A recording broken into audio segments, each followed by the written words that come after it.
If you look at the top tier of decentralized GPU compute marketplaces, Render sits in a unique position. It was built specifically to tackle the massive computational weight of 3D rendering. Since its launch, the network has processed an enormous volume of work. Through the end of 2025, distributed nodes on the Render network had generated 69 million cumulative frames. That output is driven by heavy-hitting industry players. The network's advisory board includes actual Hollywood directors like J.J. Abrams and Endeavor CEO Ari Emanuel. You also see this demand in their enterprise footprint, notably providing rendering infrastructure for the Apple Vision Pro, alongside partnerships with digital artists like Beeple. This means Render relies on a genuine, non-crypto native customer base. Artists and studios are buying network compute because it is cheaper than renting from AWS, not because they are speculating on a token. But you cannot evaluate a Render network without looking directly at OTOY Inc. Founded in 2008 by Jules Urbach, OTOY is a traditional Los Angeles-based software company, and they are the true entity operating underneath Render's Web3 marketing. There is a sharp disconnect here.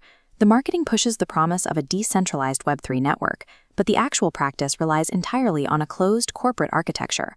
The core technology that makes the network valuable, the OctaneRender engine, is completely closed source and proprietary to OTOY. The supply side operates under strict corporate boundaries as well. Render is an explicitly permissioned network. You cannot simply connect your hardware and start earning. The foundation must manually approve every single node provider, stripping away the open market dynamics you expect from decentralized compute. When you hold Render, you are not investing in sovereign, trustless infrastructure. You are functionally buying proxy shares in OTOY's traditional software as a service business. However, OTOY has wrapped that traditional software business in one of the strongest economic mechanisms in the sector, the burn-mint equilibrium. Payments in dollars convert to Render tokens. 95% is permanently destroyed. The remaining 5% is a hard-coded service fee routed straight back to OTOY. Driven by real-world demand, the network crossed 1 million tokens burned in December 2025. There is a catch to that milestone. The network mints new tokens to pay node operators, and right now, monthly emissions still outpace monthly burns. The asset remains net inflationary.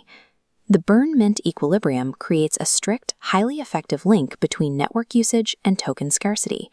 It is also designed from the ground up to guarantee OTOY's revenue cut first.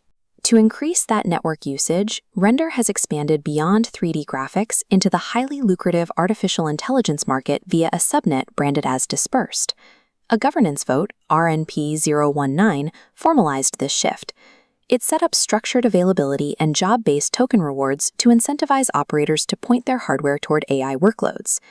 Handling these AI models requires immense power, so the Dispersed subnet specifically targets providers running enterprise-grade silicon and high-end consumer GPUs.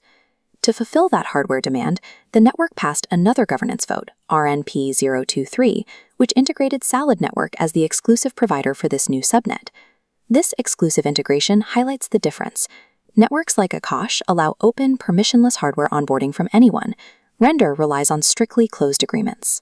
The AI pivot captures a high-value market, but it achieves that growth by doubling down on centralized corporate partnerships rather than embracing open participation. Render's hard cap of 644 million tokens reveals severe risks. A massive 23.3% is held directly by the OTOY treasury, with no vesting schedule. Add 26.6% in partner escrow, and insiders control roughly half the network. When whale concentration is this extreme, decentralized voting becomes an illusion. A handful of insiders hold enough voting weight to effectively dictate any governance outcome they want. The early distribution history includes investment from Alameda Research, alongside documented instances of bot manipulation that artificially pumped the token's price. Retail investors looking at Render need to understand they are stepping into a market with a massive, highly centralized supply overhang held by the network's corporate architects. Evaluating Render requires separating the philosophy of decentralization from the cold mechanics of a cash-generating product. Render earns a freedom score of 32 out of 100. It runs entirely on a closed-source proprietary engine, operates a strictly permissioned hardware layer, and suffers from extreme insider token concentration. But it earns a return score of 72 out of 100. The Hollywood demand is genuine. the exchange liquidity is deep, and the burn-mint equilibrium permanently removes token supply as network usage scales. This chart maps out exactly where Render sits, squarely in the high returns, low freedom category of the market. If you are a purist looking for sovereign, trustless Web3 infrastructure, Render fails the test. It is built strictly for investors who want financial exposure to a proven, revenue-generating corporate product via a token wrapper.